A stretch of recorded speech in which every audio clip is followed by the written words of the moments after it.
Waste to Energy, the Future of Sustainable Waste Management in Texas, presented by Cecilia Askins for American Public University. The proposed location for the implementation of a facility that will incinerate municipal solid waste, or MSW, to produce renewable energy will be located in Needville, Texas, as shown on the maps provided. Notice the close proximity of Needville to the very densely populated Houston-Galveston area. The Houston-Galveston Area Council region's population reached nearly 7 million in 2016. This region includes 13 counties, with the majority of the population residing in Harris County alone. This area generated almost 9 million tons of MSW in 2016, which was approximately 25% of the municipal solid waste disposed of in the entire state of Texas.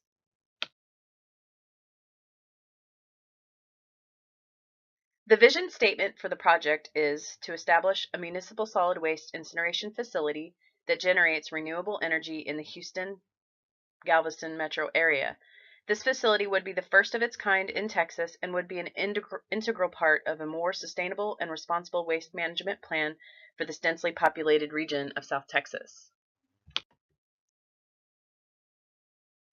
The EU, Germany, Sweden, Austria, Belgium, and the Netherlands, as shown in this graph, are utilizing waste for energy and recycling measures at a much higher rate than the United States, leaving very little to be landfilled.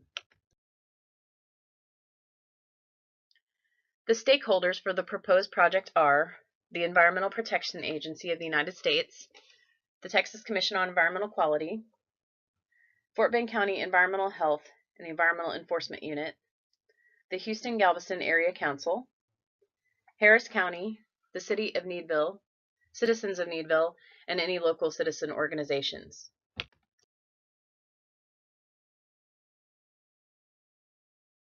The goals for this proposal are as follows: diversion of waste and sorting and material recovery, pollution prevention, which will be discussed later in the presentation, and energy production. It is estimated by the TCEQ that approximately 5% of municipal solid waste is diverted for recycling at Texas landfills.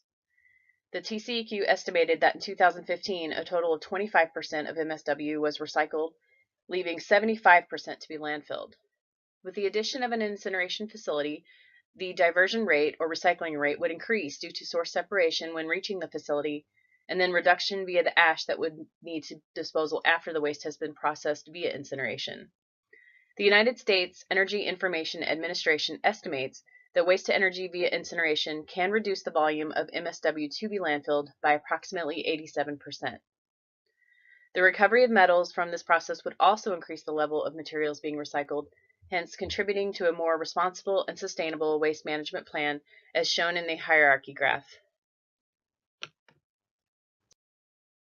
The objectives for this proposal, based on the goals mentioned in the previous slide, are as follows: reduction in landfill rates, increased recycling, reduction in greenhouse gas emissions to the atmosphere.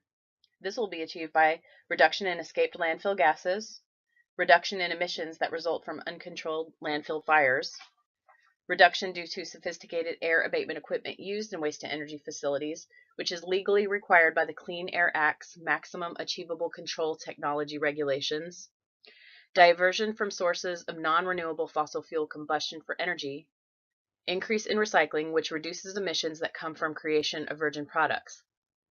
Also, a reduction in potential surface and groundwater contamination as a result of less MSW being placed in landfills is an objective, and the creation of renewable energy, which can be placed onto the grid to supply energy to the surrounding community.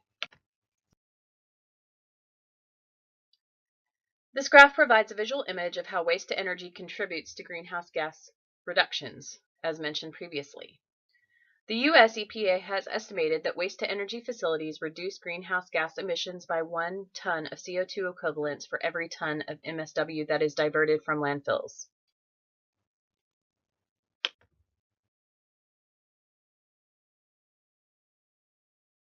In conclusion, the implementation of a waste-to-energy facility in the Houston-Galveston area would be a first step in significantly reducing landfill rates and increase recycling. It could also help reduce harmful air and water emissions and would provide a renewable energy source for the area. Numerous international governments and researchers recognize the climate benefits of waste to energy. The remaining slides are a list of references used to create this presentation. Thank you for watching.